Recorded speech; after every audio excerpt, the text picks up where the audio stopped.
산업 리포트 더 팩트에서 팩트체크와 인사이트를 함께 하겠습니다. 최원재 전문가입니다. 어서 오십시오. 안녕하십니까. 네, 오늘 살펴볼 산업 리포트 화면으로 보시죠. 신한금융투자의 미디어 광고 업종 리포트, 중소형 제작사들의 약진, 투자 의견은 따로 제시하지는 않았습니다. 자, 중소형 드라마 제작사들의 수익 모델이 진화하고 있다는 점을 주목하고 있는 리포트고요. 그 결과물들이 실적을 통해서 하나하나 확인되고 있다는 점 알아보도록 하겠습니다. 컨텐츠주, 그 가운데서 중소형 드라마 제작사들의 실적 발표를 좀 짚어보면서 오늘 팩트, 인사이트, 전략 함께 볼 텐데요. 리포트 내용 들어가 보시죠. 중소형 드라마 제작사들의 수익 모델이 단순한 외주 제작에서 IP 확보로 변모했습니다. A스토리의 지난해 실적을 보시면 영업이익이 연간 67억 원을 기록했는데요. 매년 손익분기점 부근을 맴돌던 실적이 크게 레벨업 됐다는 점, 사상 최대 실적이었다는 점 주목하고 있습니다. 신한금융투자에 따르면 A스토리는 지난해 드라마 지리산, 사실 방영 이후에 좀 여러 얘기가 많았습니다만 이미 중국으로 선판매했던 드라마였고요. 이 드라마 지리산을 공개하면서 중소형 제작사 중 가운데 가장 먼저 IP 확보의 수익 모델로 나선 기업이라고 평가했습니다. 자, 다음 보겠습니다. 이 리포트에서 더 주목하고 있는 기업은 사마네트웍스인데요. 오늘 이 리포트의 거의 중점이 사마네트웍스에 쏠려 있습니다. 사마네트웍스의 반란을 주목하라면서 4분기 실적 발표로 3가지 투자 포인트가 명확해졌다고 보고 있습니다. 첫 번째로 턴어라운드 모멘텀인데요. 사마네트웍스는 대표적인 드라마 외주 제작사였죠. 지난 2016년 IHQ와 함부로 애틋하게라는 드라마를 제작하면서 처음 IP 확보를 나서기도 했지만 수익을 나누는 구조였고요. 지난해 4분기에 드디어 온전한 100% IP 드라마인 송혜교 주연의 지금 헤어지는 중입니다를 가지고 중국 판매에 성공했습니다. 그 결과물로 지난해 3분기까지 누적 23억 원의 적자였던 실적이 4분기에 이 작품의 수익이 반영되면서 지난해 전체 67억 원의 흑자 전환으로 마무리 지었는데요. 신한금융투자는 사마네트웍스의 실적 턴어라운드는 수익 모델 진화에 따른 펀더멘털 변화를 실적으로 잘 증명해낸 사례라면서 첫 IP 드라마로 매우 훌륭한 성과를 냈다고 평가했습니다. 두 번째 포인트는 시가총액 저평가 매력인데요. 사마네트웍스의 시가총액이 코스닥 조정 가운데서도 좀 상승한 측면이 있습니다. 그럼에도 불구하고 여전히 시가총액 1,000억 원대에 머물러 있어서 비슷한 영업이익을 내고 있는 기업들, 이 시가총액 2천억 원을 넘어서는 데 비해서 주가가 싸다고 평가하고 있는데요. 지금 화면으로 초록빛 미디어, 뉴, A스토리, 키스트, 펜엔터테인먼트 같은 드라마 제작사들의 시가총액을 비교하고 있습니다. 올해 실적을 전망하는, 일단 저평가됐다는 것은 실적을 기반으로 해야 되기 때문에 실적을 어떻게 전망하느냐도 중요할 텐데요. 실적을 전망하는 근거는 확정된 드라마 편성입니다. 예정이 아니라 확정 편성으로만 지상파 3편, 글로벌 OTT 1편으로 발표하고 있는데요.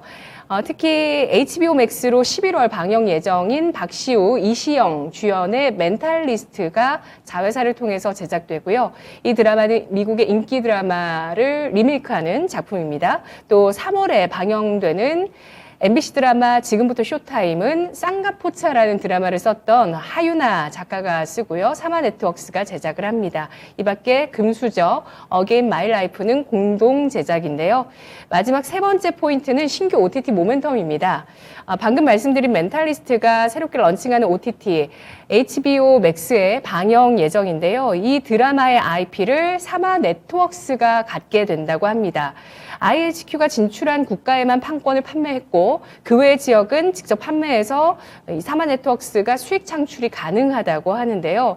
또 신규 OTT의 첫 콘텐츠를 제작하는 회사로 거듭나게 됐다는 의미도 부여하고 있습니다. 올해는 국내외 OTT들이 더 많은 돈을 쓰는 시기가 될 거라고 합니다. 다음 보도록 하겠습니다.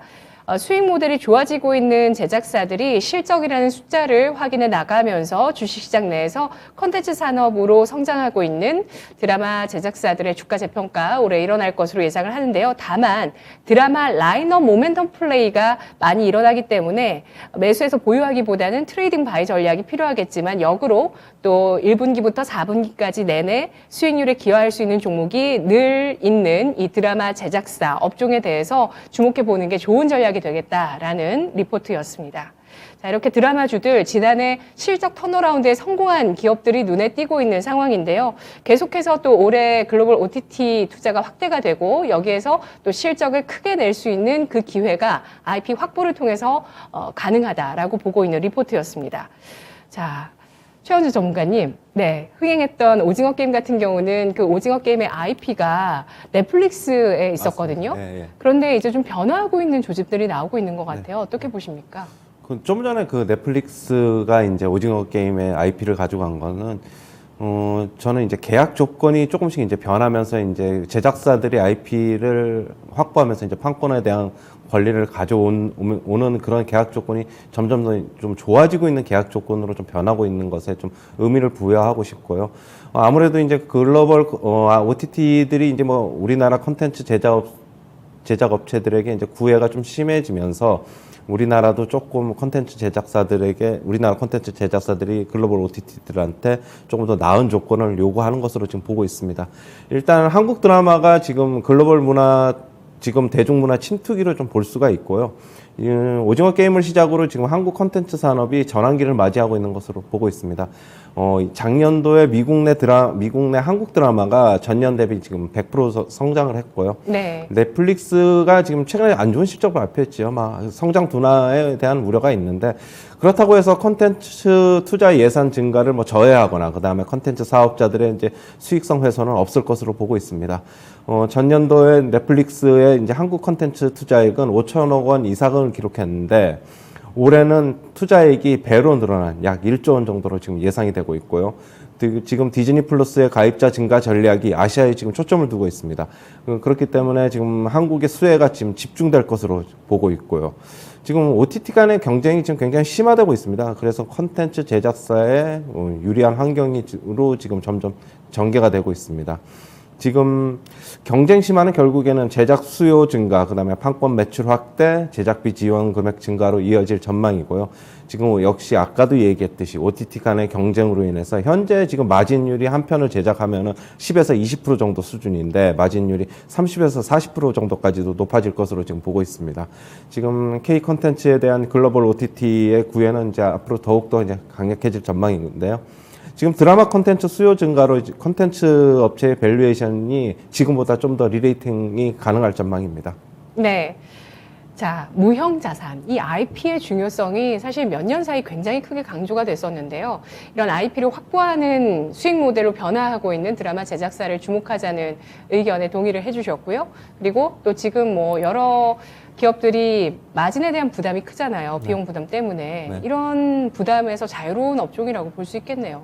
그렇죠. 지금은 원래 이제 그 글로벌 OTT에 지금 처음으로 이제 히트를 기록한 게 어떻게 보면 오징어 게임이 이제 공전의 히트를 기록했는데, 네. 그럼으로 인해서 이제 한국 콘텐츠 제작 업체들은 좀 더 이제 글로벌 OTT들이 주목을 하게 되겠죠.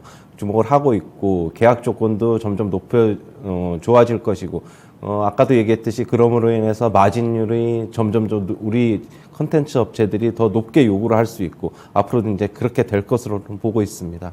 네. 따라서 마진이 더 높아질 수 있는 가능성, 그 여력도 놓여 있기 때문에 올해 이런 드라마 제작사들의 실적이 주목이 될 수밖에 없는데요. 무엇보다도 흥행할 수 있는 IP를 미리 발견하는 게 중요하지 않을까라는 생각이 드는데 관심 좀 꼽아주시죠. 저는 스튜디오 드래곤하고 사마 네트워크스인데요. 일단은 스튜디오 드래곤은 4분기 실적을 발표했는데 굉장히 안 좋았어요. 그 안 좋은 이유는 그러니까 20년 대비 드라마 제작이 굉장히 좀 적었어요. 그러다 보니까 매출도 줄어들고 영업이익도 줄어드는 결과가 나타났지만은 하지만 올해서부터는 본격적으로 드라마 제작이 굉장히 크게 증가할 것으로 보고 있습니다. 지금 그러면 이제 매출도 급성장할 것으로 보고 있고요. 역시 넷플릭스와 디즈니 플러스 등과 이제 올해 콘텐츠를 8편으로 제작할 예정입니다. 굉장히 공격적으로 좀 제작할 예정이고요. 2월 25일 다음 주 금요일인데요. 넷플릭스 오리지널 콘텐츠 드라마가 이제 개봉을 합니다. 소년판사라고 있는데 그거에 대한 기대감이 있습니다.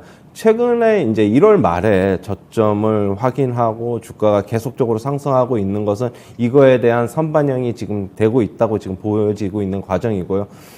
지금 소년판사 같은 경우에는 상당히 좀 기대가 되고 있습니다. 뭐 지금 캐스팅 배우들도 김혜수, 김무열 뭐 이렇게 좀 기대가 되고 있어가지고 지금 광고도 이미 시작하고 있고 뭐 나름대로 좀 네. 챙겨봐야 될 콘텐츠가 아닌가 그렇게 보고 네. 있습니다. 정정할게요. 소년 심판 아닙니까? 소년 심판입니다. 네, 소년 심판입니다. 예, 아, 소년 판사 아닌가요? 심판이더라고요. 아, 그런가요? 예, 아, 소년 그렇구나. 심판. 아. 2월 25일 바로 이제 다음 주면 방영이 돼요. 네. 금요일이네요. 네, 맞습니다. 또 기다렸다가 봐야 되나 싶은데 재밌을 것 같으세요? 맞습니다. 한 10부작으로 제작되는 걸로 알고 있는데 예. 뭐 재밌을 것 같습니다. 일단. 예.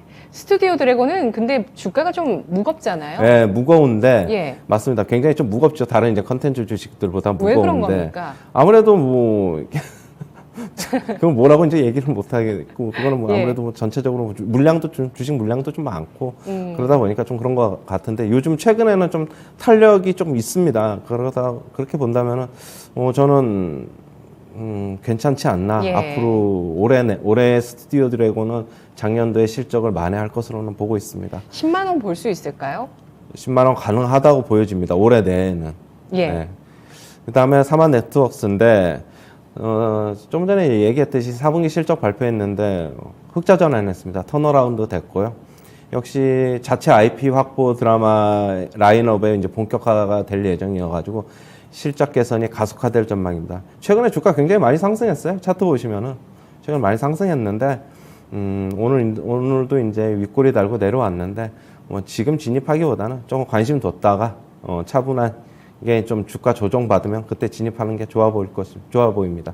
네, 사마나트육스는 조금 전에 자료를 통해서도 말씀드렸지만 올해 4편, 전체 4편, 글로벌 OTT 1편까지 해서 지상파 3편에서 4편의 드라마를 제작할 예정입니다. 이런 드라마 관련 주식을 모멘텀 플레이로만 봐야 된다라는 의견에 대해서 어떻게 보실까요?